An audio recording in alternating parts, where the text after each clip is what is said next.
Vou chamar agora aqui para a mesa o doutor Marcelo Medina Lopes. Por favor, uma salva de palmas. E o doutor João Gilberto Araújo. Por favor.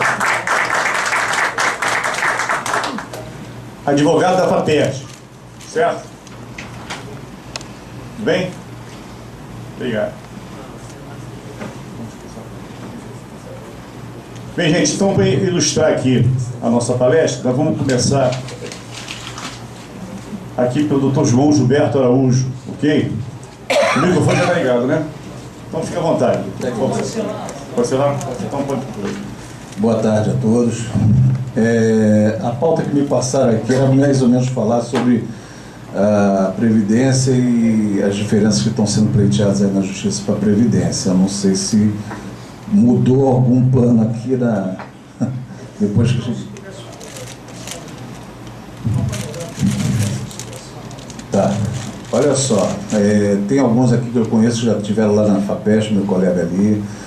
É o seguinte, de 88 para cá, devido a planos econômicos, a várias mudanças na lei, aconteceram vários problemas e que nós estamos buscando, não só eu, como vários advogados aí fora, reposição dessas diferenças. O Rio de Janeiro, em especial, está sendo, aqui no âmbito jurídico, o pior estado entre os juízes para poder ter a reposição. Está bem difícil. Eu costumo falar, tem vários escritórios aí que dizem, é fácil, entra, não é bem assim não. Tá? As teses que estão ainda sendo desembarcadas por nós são do buraco negro, buraco verde, a ORV, mesmo tendo entendimentos que isso já estejam prescritos com decadência, mas a gente ainda vem insistindo um pouquinho nisso. Tá? O teto, o último lote do teto foi agora dia 31, já teve várias pessoas que nos procuraram hoje, inclusive, que o INSS, embora tenha mandado a carta, não foi chamado para receber nada. Tá? Há uma perda de invalidez que foi em decorrência de uma ação civil pública movida pelo Ministério Público de São Paulo. Para quem está aposentado por invalidez, eles estão dizendo aí que vão chamar também. Tem um monte de gente que está enquadrada, eles não estão, você liga para o site, não estão sendo selecionados. A melhor previdência recomendo que o juizado. O juizado praticamente está quase que fechado negar a maioria das teses, principalmente as que já tenham passado 10 anos, já estão aplicando direto a decadência, nem escuto o INSS, sentença repetitiva.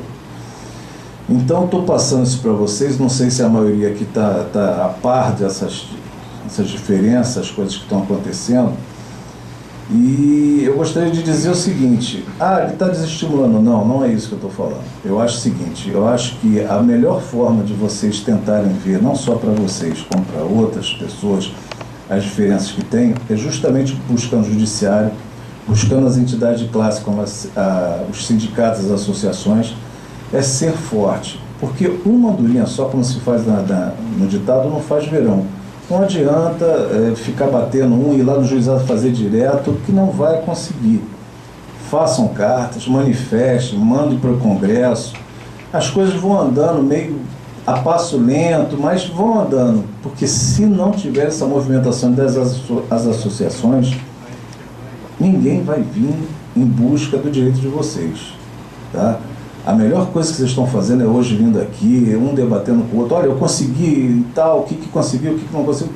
Busquem, não deixem, porque eu não tenho visto nada em amparo. Quando tem alguma coisa, não vem integral. Eu peço até vocês, sempre que tiverem a dúvida, não pode procurar aqui o jurídico daqui da associação, a federação, não paga nada. Tentem sempre fazer essa mobilitação, tá? Porque realmente dos TRFs que tem, do Justiça Federal dos Estados, o que menos está dando é do Rio de Janeiro.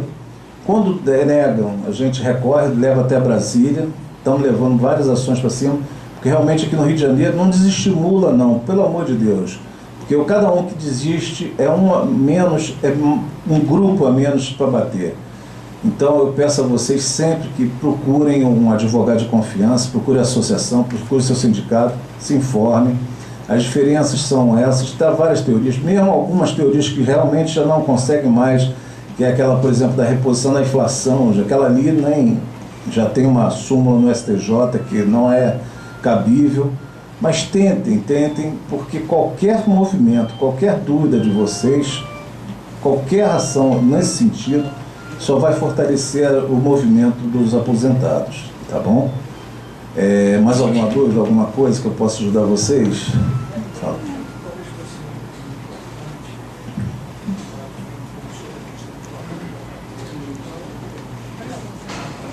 Tá. A FAPERJ é a Federação das Associações, a nível de sindical, vamos botar assim, seria o 2º grau, tá? E nós estamos lá congregando, acho que hoje, quase 30 associações e sindicatos de classe. Ela é o 2º nível da hierarquia sindical e é voltada exclusivamente para a proteção previdenciária do aposentado, tá? Nós estamos lá desenvolvendo um trabalho todo dia, de 9 às 15, de 9 às 17, perdão. E quem tiver alguma dúvida, alguma coisa, até por causa, não só da parte previdenciária, tem outras partes também lá na FAPERJ que são de previdência, saúde. Bem, então vamos agora, obrigado, doutor. Uma salva de palmas aí, por favor. Vamos agora a apresentação da doutora Lúcia Reis. Rapidamente aqui, eu quero apresentar a vocês, dar uma salva de palmas aqui, ao doutor Carlos Augusto Brandão Monteiro, assessor do Ministério do Trabalho.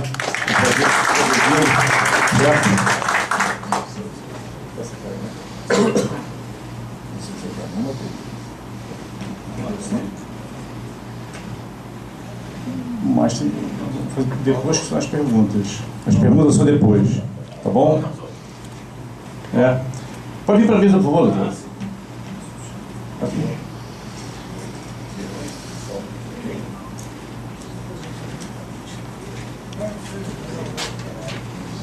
Doutora Lúcia Reis, vamos lá.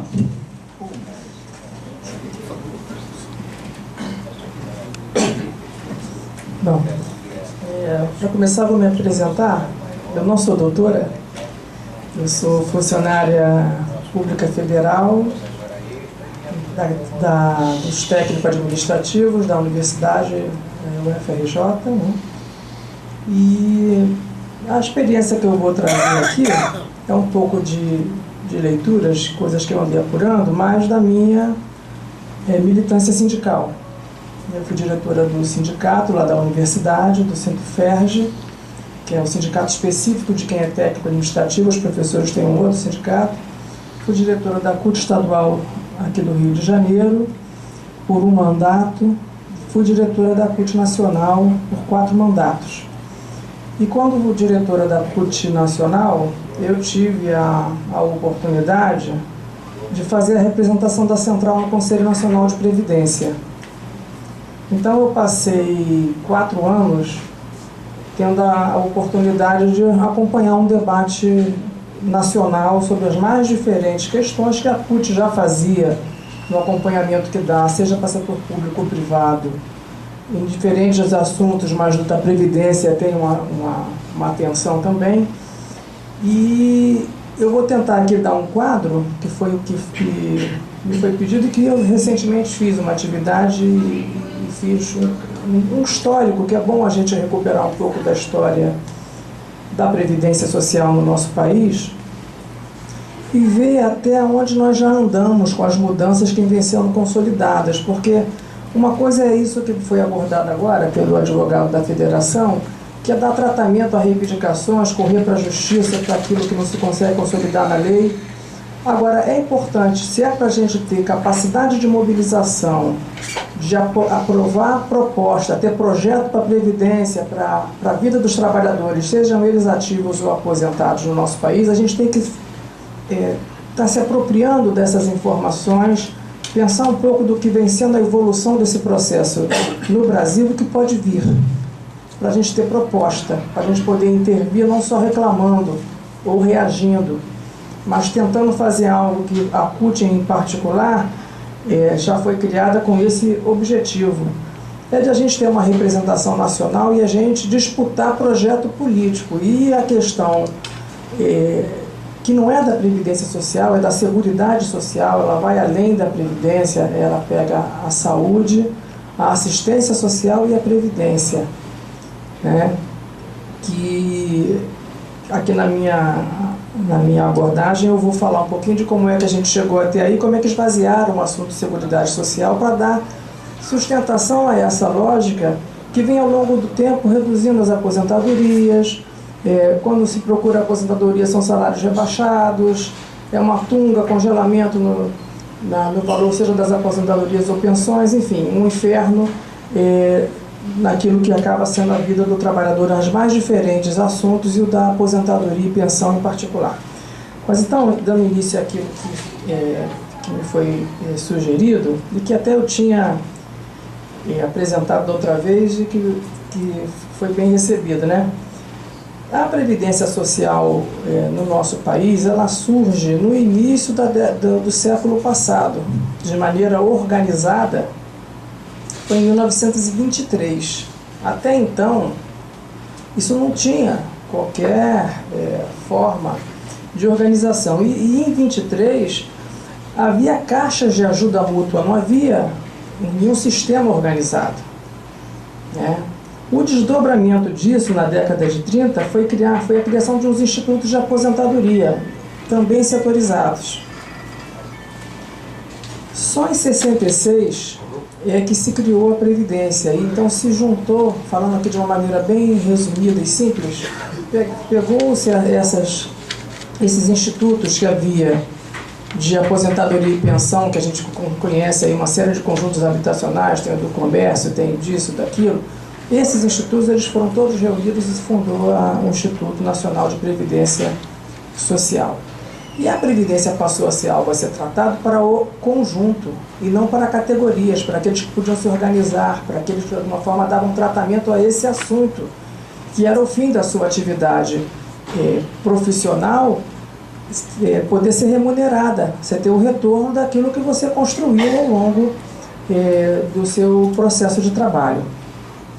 Então o INPS ele nasce em 66, então a arrecadação previdenciária, que é fruto do que a gente pagou mês a mês, e o patrão, alguns pagaram tudo, né, que tinham que pagar, muitos não pagam, né? Mas foi dessa arrecadação que uma boa parte da mobilização, a gente não conseguiu fazer eleições diretas serem recuperadas no Brasil, mas teve esse processo de reforma constitucional que fez parte do longa trajetória que a gente viveu de redemocratização do país. E na Constituição de 88 foram garantidas uma série de reivindicações nossas, seja do ponto de vista sindical, seja nos nossos direitos mais básicos como a saúde, a educação. E nessa linha aí foi criada a Seguridade Social, casando o que devia ser sempre andar casado, de diferentes origens, para dar o financiamento a esses serviços. Então, o SUS, o Sistema Único de Saúde, o Regime Geral de Previdência Social, Salário Família, Auxílio Reclusão, Salário Maternidade, aposentadorias, pensões, tudo isso deveria ser tratado como uma política da Seguridade Social. Então, o regime geral de previdência social ficou para o setor privado, o setor público ficou num outro regime em separado, né, que reúne a União e estados e municípios em regimes próprios, que não reúne nada, né, cada uma no seu regime próprio de previdência. E assim, na virada, em 88, a gente bateu palmas para a Constituição. Consolidou ali uma série de coisas importantes para ou democratização, ou para garantia de direitos, para colocá-los na lei, mas ao invés disso ser aprofundado e garantido, a gente foi o reverso. A reversão desse processo, quando a gente no início dos anos 90 acabou elegendo, infelizmente, o Collor. E mesmo que ele tenha sido deposto, no governo Itamar Franco se fez uma reforma de previdência grave. Ele que era o bonzinho, né, que ele já está falecido, ele fez o serviço em 94 de desatrelar o reajuste da aposentadoria do reajuste do salário mínimo, que é uma reivindicação presente que se tem para as aposentadorias e pensões, porque acaba que a aposentadoria que está casada com salário mínimo, essa básica, com a luta que a gente fez para que o salário mínimo fosse valorizado, o salário mínimo tem dado conta de a aposentadoria que tem nele a referência, ela vem evoluindo. E aqueles que faziam conta, me aposentei com 10 salários mínimos, com 20, com 8, com 7, estão ganhando 2, 3. E olhe lá, porque o reajuste, conforme já foi anunciado esse ano, é descasado, mais uma vez, do reajuste geral que vem para o salário mínimo, e, portanto, não vai ter a recuperação da inflação, que pode ser baixa, mas devia ser reposta, e pegar e mexer com a aposentadoria de quem já estava aposentado e de quem ia se aposentar. Bom, só que isso não foi suficiente. Para aprofundar esse processo importante de mudanças, de modernização do Brasil, que Getúlio Vargas ia para a gaveta, sei lá quando eles iam mandar o Getúlio Vargas, eles sempre falavam isso, né? Getúlio Vargas era uma coisa do passado. Aí eles criam o fator previdenciário. O pretexto, quem leu o projeto de lei da criação do fator previdenciário, e eu no Conselho Nacional de Previdência fiz o trabalho em nome da CUT, quando foi criado o fator, ele tinha um prazo de revisão da sua implantação, para que servia. O texto do projeto de lei dizia que seria uma premiação para o trabalhador, porque o trabalhador, a maioria, permanece em tempo de serviço e não é premiado por isso na prática. Então o fator viria para... Aí eles criaram lá um índice que sai lá da apuração do IBGE, e ao invés da gente ser premiado porque está vivendo mais, aqui e pelo mundo, a gente está fazendo 80 anos, 90 anos, antes a gente morria com 40, com 50. Então, ao invés de premiar, agora você vai ter que trabalhar mais tempo. E é para isso que passou a servir o fator previdenciário, atingindo, não só colocando todos a trabalhar mais tempo, mas alguns exemplos como professores, os em atividade periculosa, que sempre tiveram menos tempo no trabalho por causa do tipo de atividade que desempenham, passaram a ser penalizados. As mulheres, em especial, passaram a trabalhar muito mais do que trabalhavam para poder se aposentar. E quando se aposentando, ganhando muito menos do que ganhariam se o cálculo fosse diferente. Então, o fator previdenciário, que veio para premiar, ele veio para tirar o valor, cortar pedaço de valor de aposentadoria. E é uma luta presente, que até agora não está solucionado esse caso. Ele teve a oposição, eu não sei se desde sempre, de todas as centrais sindicais. Da CUT foi desde sempre, porque teve umas centrais sindicais que antigamente não sabiam bem para onde iam, gostavam do Fernando Henrique. Como eu não sou da Força Sindical, posso falar, a Força Sindical, por exemplo, ela gostava do Fernando Henrique, gostava de uma série de medidas que o Fernando Henrique tomava, né? Mudou um pouquinho mais recentemente, porque quando o governo muda, o pessoal muda de lado, né? Muda pelo menos a aparência.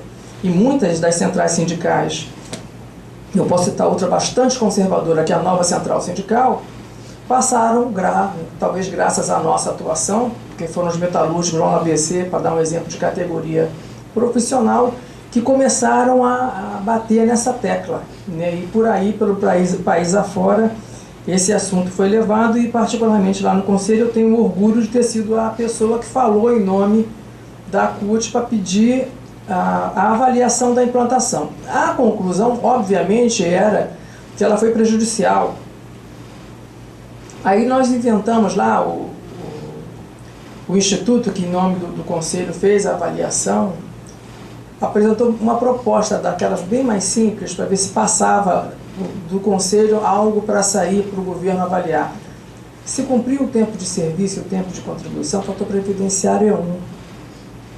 Não conta esse assunto da idade para diminuir a aposentadoria, que o problema era esse. Ainda que a gente tivesse que comprovar tempo de contribuição e a idade, né? O tempo de serviço, que até a idade também, né? E o tempo de serviço não era suficiente você garantir a aposentadoria com o cálculo, com o número de 80 né, que tinha que aumentar o número de salários para poder ser considerado o cálculo da Previdência. Enfim, então esse é um assunto que mais à frente eu vou voltar a ele, porque existe uma proposta hoje que está no Congresso Nacional na linha de ver se isso aí tem uma mudança, né? Então, falei bastante mal do governo Fernando Henrique, e aí aquele que muitos de nós, talvez a maioria dos que estão aqui, lutaram muito tempo para eleger, deve ter feito algum acordo, né? Porque ele teve uma base ampla necessária para poder ganhar a eleição, né? E embora eu seja até filiado ao PT, isso desagradou a todo mundo. Ficavam falando que a CUT, a governista, gostou de não sei o que. Nós não gostamos de coisa nenhuma. Nós pressionamos o governo porque nem negociar, nem chamar para contar. Nós vamos fazer isso, o governo fez. E ele pegou e foi para cima do serviço público. Que a parte do setor privado, o governo Fernando Henrique fez. E o setor público é dito como uma massa de pessoas que ganha salários elevadíssimos, gente que não trabalha, que não serve para nada. Isso o Collor então adorava fazer isso de motivo importante da sua campanha eleitoral. E embora a gente tenha ido lá para o Congresso não, nós fomos lá para a Presidência da República, só não reunimos com Lula, reuniu com todos os ministros, mas não adiantou, não abriu negociação e implantou para os servidores o teto, igual foi implantado para o setor privado, o teto de previdência de 3 mil hoje não sei quanto, e o fator previdenciário também. A maioria dos trabalhadores, seja do setor público ou privado, ganha menos que o teto. Aí o pessoal faz a conta, quem ganha mais, que é a minoria, esse pessoal tem que ser isso mesmo, porque eles pagam esse tal de... recebe só no teto, só que a arrecadação cai. O dinheiro que aquele que ganha mais do que o teto recebe, ele não desconta mais para a Previdência. Seja ele do setor público, seja ele do setor privado, deve ser para fundo de banco.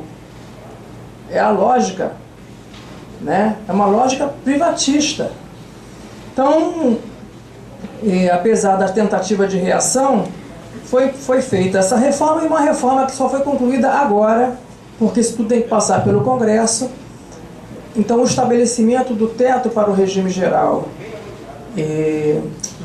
dos servidores públicos, seja federal, estadual, municipal, ele só consolidou agora quando o Congresso aprovou o fundo de pensão, porque tinha que fechar a conversa toda e eles não conseguiram fechar, então está tudo feito. Tem taxação para inativo, se ele tiver mais do que os 3 mil e não sei quanto, enfim, mudou a idade mínima e as coisas semelhantes às que aconteceram ao setor privado, menos a implantação do fator previdenciário. Bom, então, eu já tinha até mencionado, o assunto da previdência deficitária, ele é sempre colocado em questão, e eu, quando estive no Conselho, a gente teve a oportunidade de participar de muito debate, e sai de um monte de lugares a demonstração de que ela não é deficitária, né? E aqui eu fiz a listinha da onde sai o dinheiro, além daquilo que a gente desconta para a Seguridade Social. Então tem o COFINS, alguns que já acabaram, né, como a contribuição sobre o lucro líquido de empresas, tem o CPMF, que acabaram com ele, para brigar com o Lula. Aí o pessoal que defendia a Previdência acabou com o CPMF, que era uma arrecadação que a Previdência tinha. Eles que fizeram a primeira reforma da Previdência, que sempre disseram que a Previdência era deficitária. Quando o governo Lula começou, eles foram e acabaram com o CPMF, na linha de pegar o governo e cortar parte do seu orçamento.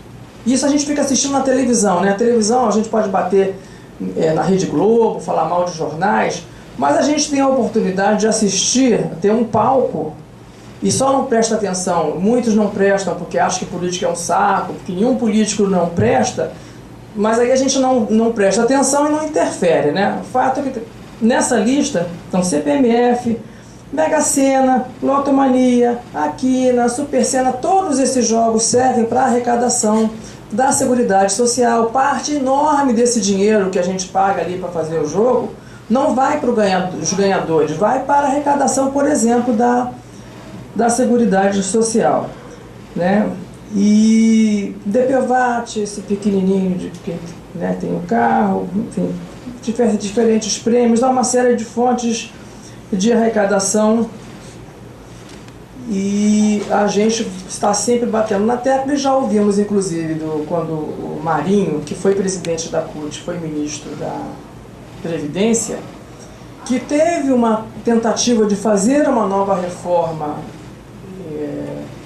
acho que foi ainda no primeiro governo Lula, não me lembro agora se foi o primeiro governo Lula final, né? Primeiro governo ainda. E ele que ajudou a dar uma segurada. Também sendo metalúrgico, se ele não fizesse isso, ele não ia mais poder voltar lá para São Bernardo, né? Agora ele é prefeito de novo, né? Foi reeleito. Não é à toa que acabou sendo reeleito. Então ele conseguiu dar uma segurada num processo que eles abriram de discussão de nova reforma e acabou valendo essa linha que não teve desdobramento da Seguridade Social superavitária, embora sempre continue se falando da Previdência apenas e papapá. Então, as receitas são maiores que as despesas. O governo não considera e não computa todas as receitas para poder fazer a propaganda. A outra coisa que é legal a gente ter na nossa avaliação é o assunto do envelhecimento. A gente agora está tendo a recuperação do mercado de trabalho, tem geração de emprego. Infelizmente os salários continuam baixos, ainda continua tendo rotatividade, deu uma melhorada, mas está muito longe daquilo que a gente sempre reivindicou, que deveria ser consolidado, tinha que ter emprego para todo mundo, tinha que ter bons salários, os salários não podem ser, essa massa salarial muito rebaixada, né? E fora isso tem o que tem das contas, do assunto envelhecimento. Então, para dar números, entre 1990 a 2020, calcula-se que a população de 0 a 14 anos diminua de 35% para 21,5%. A população de 14 a 64 aumenta de 60% para 70%. E acima de 65 anos aumenta de 4,8% para 8,8%. Então, trocando em miúdos, isso quer dizer que as tendências demográficas aqui do país, elas vão continuar sendo favoráveis ao equilíbrio da Previdência.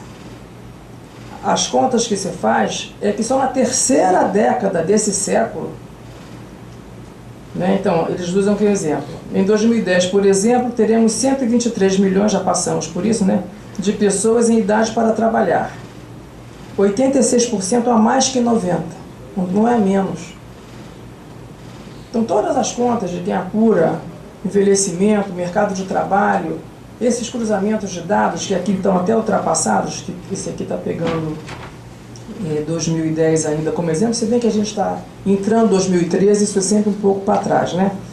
Eles mostram que a gente tem um período ainda muito longo, extenso, em que a gente pode estar até pensando em processos que podem vir futuros, mas não penalizando o tempo todo, porque já estamos sendo penalizados. A Previdência Social, ela já é um problema, as aposentadorias, o que está se armando agora para cima daqueles que têm problemas de acidente, saúde no trabalho, né, colocando em dúvida, né, em vez de arrumar a casa para dar tratamento às atividades periculosas e insalubres, né, ou no mínimo um ambiente tenso que se vive, das mais variadas formas, que penalizam, colocam as pessoas doentes, não precisa pegar pedra, carregar, basta a tensão que se vive nos ambientes de trabalho, o medo de estar sendo demitido, tem uma série de componentes que põem as pessoas debilitadas. Então, a história do fator previdenciário é o assunto presente, ele não bate para quem já está aposentado, mas ele é importante, pode mexer estruturalmente, assim como tem muitos dizendo que se o governo Lula comprou todo mundo para votar as coisas no Congresso, tem que cair a reforma que ele fez, então não vale um monte de coisa, bababá. Bom, por enquanto, como mensalão cataram só para fazer política e não para mexer com política com P maiúsculo, né? Não sei se vocês estão entendendo. Infelizmente, o caso de corrupção no Brasil tinha que ter tratamento. A política ela tinha que sair do vício, que não foi criado de governo Lula para cá. Ela tem um jogo muito antigo, desde sempre, e que talvez alguns tenham feito para poder estar nela.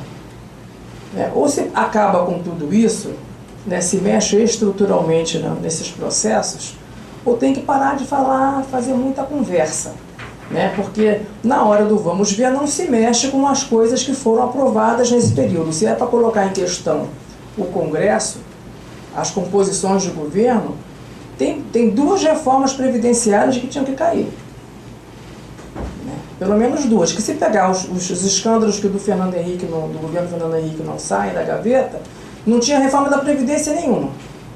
Nem a que o Fernando Henrique fez, nem a do Lula. Tinha que anular as duas, porque teve compra de voto.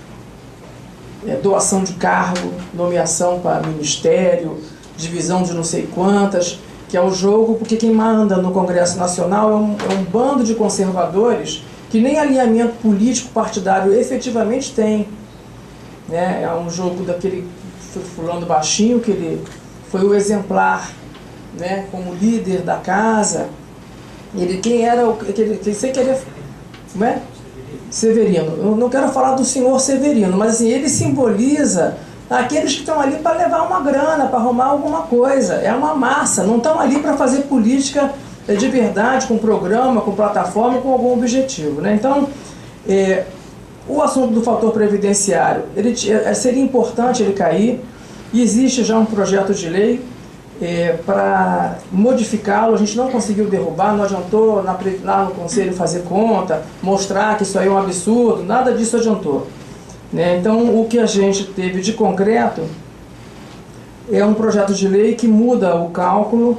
Ele está com uma chamada fórmula 85-95, né? Então, ele casa o assunto tempo de serviço, faz lá uma continha com a diferença de tempo e idade para homens e mulheres, mas que o peso que tinha até aqui, que abatia o cálculo, o valor resultante do cálculo, ele acaba se cumprido as duas exigências, e estabelece até algum ganho para aqueles que permanecem, aí sim, efetivamente no trabalho. Né? Então, o que tinha de redutor cai, e acaba se tendo, nas contas que eu apurei aqui, até um acréscimo real de 4% no valor da aposentadoria, por ano que o trabalhador trabalha mais do que o cálculo, casando tempo de serviço e tempo de contribuição, exigiria. Né? Então é coisa de a gente ver se isso efetivamente sai aprovado. É antiga essa história do fator previdenciário. Esse projeto de lei já tem anos que ele está tramitando, e a gente não consegue até aqui que ele seja aprovado. Bom, para finalizar, eu queria levantar só as últimas coisas que estão bandeiras de ordem geral, que são do assunto da Previdência. Né? É necessária a ampliação da proteção prevista na Constituição brasileira. Efetivamente ela não é garantida. Né? A universalização da Seguridade Social, seja da saúde, da Previdência ou da assistência, ela não é garantida. A gente está tendo uma série de oportunidades de ver aí nos jornais sendo mostrado tudo o que está acontecendo nessas três grandes políticas que deveriam ser direitos. Né? Então essa ampliação é necessária. Aqui há a proposta de revogação da legislação, tanto o governo Lula e a FHC, muitos levantam como a bandeira, porque ambas reduziram direitos de trabalhadores, sejam ativos ou aposentados, a revogação do fator previdenciário, a sua substituição por isso que eu relatei aqui, que foi uma negociação, né, uma tentativa de negociação, e essa proposta é defendida por todas as centrais sindicais, a CUT, a CTB, a Força Sindical, a Nova Central e a UGT. A fiscalização dos usuários e beneficiários da Previdência e suas contas. Quando eu estive no Conselho da Previdência, o que banco deve para a Previdência Social, o que grandes empresas devem para a Previdência Social, eles não passam a arrecadação que eles tinham que pagar. E quando eu estive lá, houve uma tentativa de se cobrar essa dívida. Na época, o Ministério da Previdência, ele não tinha nem informatização, gente. Não se tinha como pegar essas informações e casar e atualizar. Isso que a gente assiste aí, e que parece pouco, de mudanças no atendimento da Previdência, de fazer coisa informatizada, isso é como se fosse uma verdadeira revolução no que é a estrutura da Previdência. Então, nem tinha vontade política, nem tinha como fazer. Os procuradores iam lá com os cabelos caindo porque não tinha como fazer o trabalho. Aí depois que conseguiram arrumar a casa, aí o outro lá que também veio do movimento sindical, o deputado lá de São Paulo, foi presidente do PT, bancário. Bom, já disse tudo sobre o cara. Bom, esse que foi ministro, daí eu não consigo falar o nome. Esse que foi ministro da Previdência acabou sendo, talvez não o autor, mas saiu lá um acordo de dar uma arrumada nesse montante, que são bilhões e bilhões e bilhões de reais, que se pagos poderiam também ir para o caixa da Seguridade Social. A criação do Conselho, né, que a história da Seguridade Social ficou lá em 88, o Conselho não existe, a Seguridade na prática não é tratada dessa forma articulada, e deveria ter poder deliberativo. Nenhum Conselho delibera nada. O Conselho de Previdência não delibera, o de Saúde delibera, mas aí o ministro não respeita. Que foi o que aconteceu no assunto previdenciário. O pessoal no Conselho, eu estive lá acompanhando, votou contra as reformas do setor público, mas o ministro, inclusive aqui do Rio de Janeiro, do PMDB, ele foi lá muito contente, passou por cima, passou a régua e deu conta de as coisas serem tratadas diferentemente. Enfim, de modo geral, é esse o quadro que eu queria apresentar para vocês. Então está presente agora a história do fator previdenciário, a efetiva recuperação das perdas salariais que tiveram os aposentados ao longo do tempo. Isso aí foi tentativa de negociação feita, se instituiu inclusive uma comissão para estudar qual seria esse montante, como seria aplicado, e acaba que também não teve desdobramento. Então há várias iniciativas que têm sido tomadas, mas é importante a gente ter na cabeça que essa pauta da seguridade, da gente ter essas coisas articuladas, todos os brasileiros, tenham ele trabalhado, não trabalhado, velhos, homens, jovens, crianças, que são portadores de algum tipo de deficiência, todo mundo tem que ter tratamento. É para isso que serve ter uma previdência social que não é de categoria, é para todo mundo, é um direito, né? Então é algo que a gente tem que estar sempre atento, né? E quem não está aposentado vai se aposentar, quem não está velho vai envelhecer, né? E quem é jovem também sofre acidente no trabalho, precisa se aposentar precocemente. Isso é uma coisa assim, um direito absolutamente fundamental para todos nós, que a Seguridade tenha a efetividade, que ela seja implantada no nosso país. É isso. Obrigado.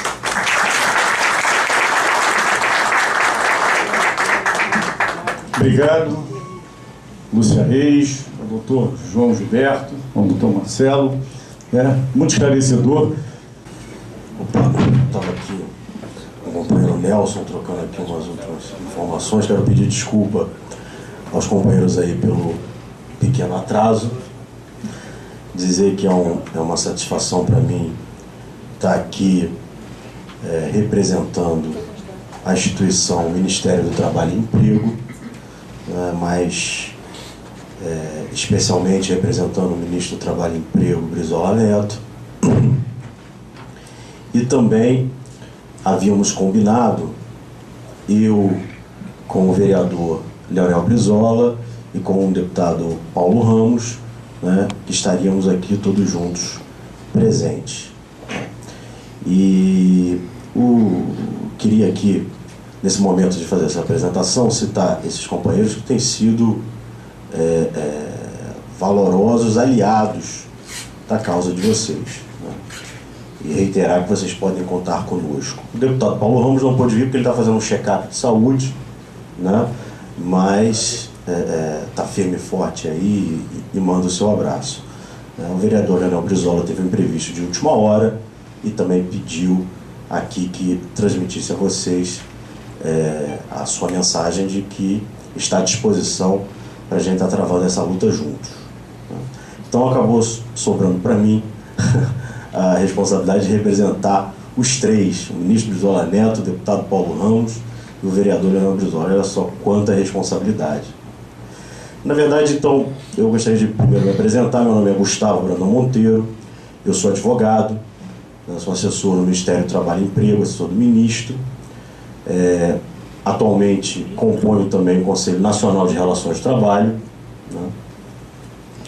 E nós estamos aqui principalmente para declarar a vocês que o ministro do Trabalho e Emprego é um aliado dessa causa, e a gente vai estar trabalhando no sentido de passar para ele todas as informações, né, das iniciativas de vocês, e possivelmente já está marcando uma audiência com ele para a gente estar aprofundando essas questões que estamos discutindo hoje, né. Eu gostei muito aqui da aula da minha companheira aqui de mesa sobre Previdência Social, e na medida que ela fazia a exposição dela, eu me lembrava de muitas coisas, acontecimentos políticos, históricos, como no exemplo que ela mesma deu, né, na criação do regime geral de Previdência Social, foi uma conquista importante, né, para o país, né, fruto da redemocratização do país, especificamente ali na Constituição de 88, né, e ela deu um exemplo da aposentadoria especial para os professores e professoras, né, que foi alcançado na Constituição de 88. Foi emenda do deputado Brandão Monteiro, meu pai, né, que foi líder do PDT na Constituinte, né. Então, nós temos essas raízes, essas referências, esses compromissos com a defesa da Previdência Social, com a defesa dos trabalhadores, né.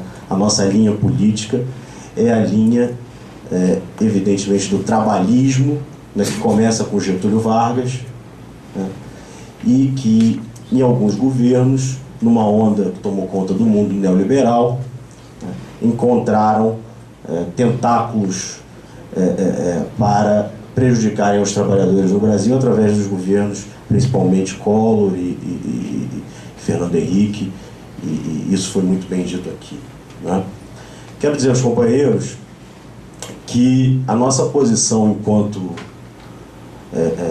membros do Partido Democrata Trabalhista, nós somos contra o fator previdenciário.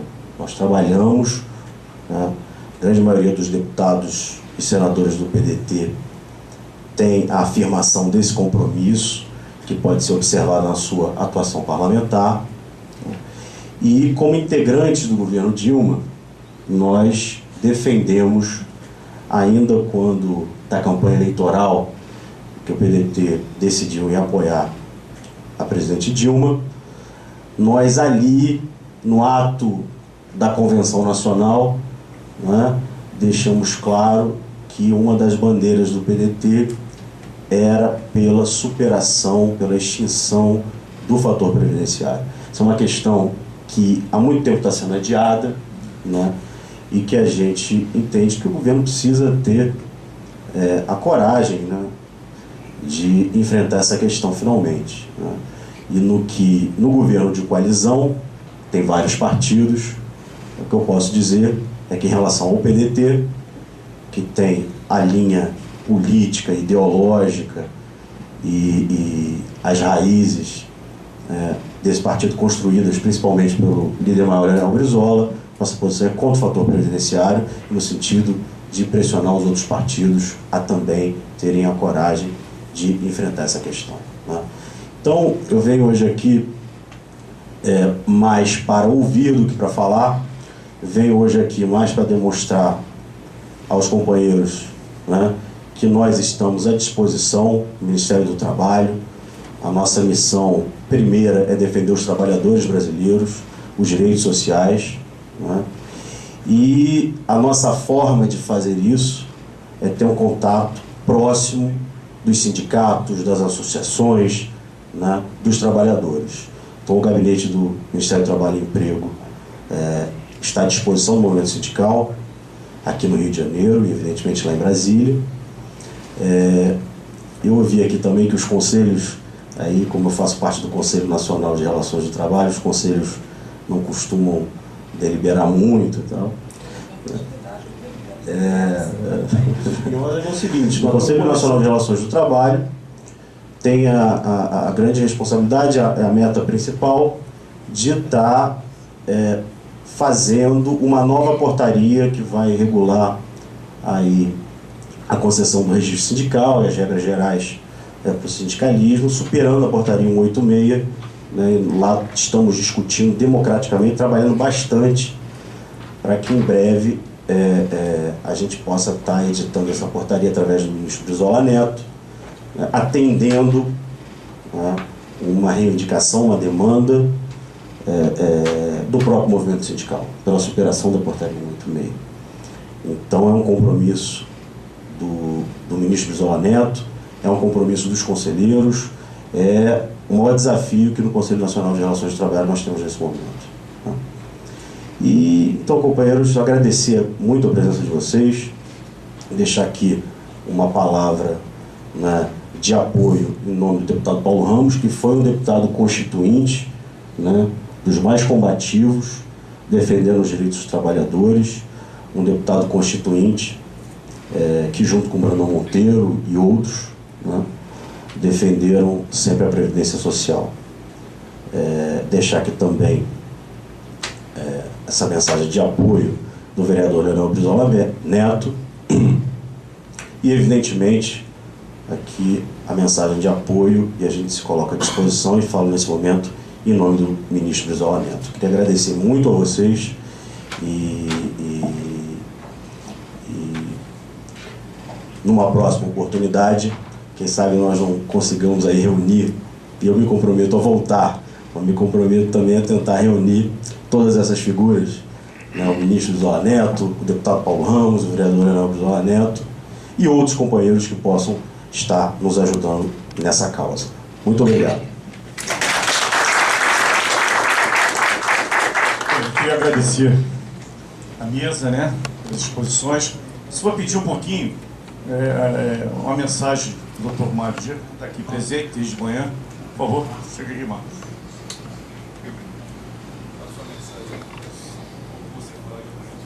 Mas é prazer estar aqui com vocês, né? A maioria a gente já conhece aí da Asa COP, né? Que é uma cooperativa que a gente, né? Se, inclusive, de manhã na apresentação do nosso companheiro Tuca, né? Você precisa ter soluções, também não adianta só trazer problemas, tem que trazer problemas e soluções. A questão do cooperativismo, agora com a nova lei para as cooperativas de trabalho, tá? O decreto ainda está lá no Ministério do Trabalho, que a gente está trabalhando para que esse decreto, enfim, tenha uma colaboração maior de todas as partes envolvidas, né? Quero dizer que nós continuamos lá na Presidente Vargas, né? O Turca Morreba, que é o presidente lá da cooperativa, nosso companheiro do cooperativismo já há muito, né? E quero dizer que eu também vim do movimento social, né? Eu, desde 1979, desde 1979, quando a gente começou aqueles movimentos políticos aqui no estado do Rio de Janeiro, com a volta de Brizola e tal, a gente já faz política desde aquela época. E agora a gente está tendo até a oportunidade de ver alguns companheiros nossos do movimento estudantil, o pessoal do PT, enfim, na época eu estava no PDT, e Marcelo Henriques, William Campos, aquele pessoal todo que fez o movimento estudantil, une conosco, enfim. Mas quero dizer que nós do cooperativismo, né, estamos aí juntos nessa luta do pessoal dos portos, né, e agradecer aí a oportunidade de falar aqui. Obrigado. Obrigado. Por favor, alguma palavra?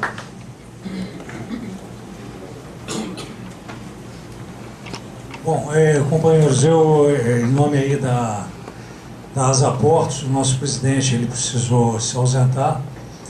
Na condição de vice-presidente, eu tive que usar novamente a palavra. Primeiro, para agradecer a todos os companheiros que estão na mesa, a nossa companheira Lúcia Reis, uma pessoa absolutamente abnegada em relação à questão dos portuários, com certeza, não é de hoje, muita gente, inclusive dos portos, não sabe, mas a Lúcia, inclusive, foi responsável, alguns anos atrás, pelo fechamento de uma negociação que estava extremamente complicada junto ao governo, e a Lúcia, na condição de dirigente da CUT, ela colaborou tremendamente para que a gente pudesse ter um êxito, inclusive, na negociação. Uma negociação onde os trabalhadores estavam muito mal e, ao final, fecharam. E, infelizmente, ao invés de se agradecer a Lúcia, pelo contrário, o que se fez foi se omitir. O presidente do sindicato acabou chamando para ele todos os louros daquela campanha, e a companheira que se desdobrou e que procurou ajudar de todas as formas, acabou não tendo o devido reconhecimento. Naquela época, para nós você tem sim, tá? A gente, todas as vezes que a gente fala com ela, ela está sempre disposta a colaborar, é uma tremenda companheira, infelizmente foi candidata recentemente ao cargo de vereador e não se elegeu. Acho que a população da cidade do Rio de Janeiro perdeu muito. Muito obrigado pela tua presença. Agradecer também aqui ao assessor do ministro Brizola, o nosso companheiro Monteiro, posso chamá-lo assim, né, companheiro? Dizendo que, inclusive, eu sou testemunha. Em 1990, eu, na qualidade de vice-presidente da Federação Nacional dos Portuários e presidente do Sindicato dos Portuários do Rio, eu me encontrava em Brasília, quando houve a votação da MP que extinguiu a Portobras. Eu falei sobre isso pela manhã, não só da Portobras, mas de uma série de órgãos públicos, empresas estatais, tal, que é uma devassa que o Collor fez. E eu me lembro da postura do seu falecido pai. Chegou uma hora em que a mesa cortou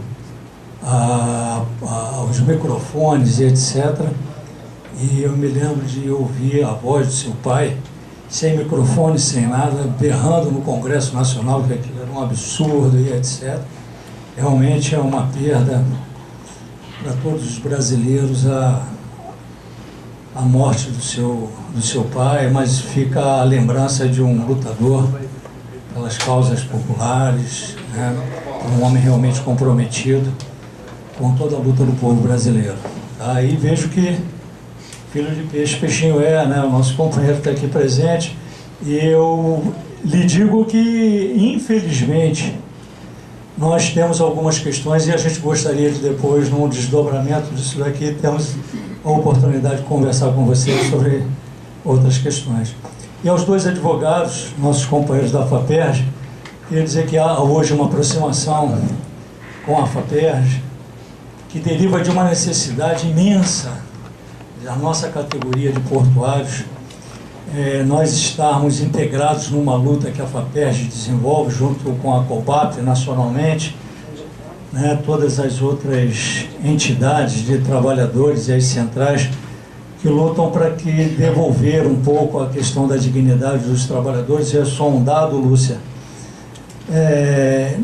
Alguém falou na última reunião que nós tivemos para discutir a questão de previdência social, que eu não sei a precisão, mas me parece que não é nenhum absurdo diante de tudo aquilo que você falou, de que no último ano de 2012, cerca de 400 mil pessoas passaram a ganhar um salário mínimo em função da questão das reduções salariais promovidas em relação à questão das pensões e os proventos de aposentadoria.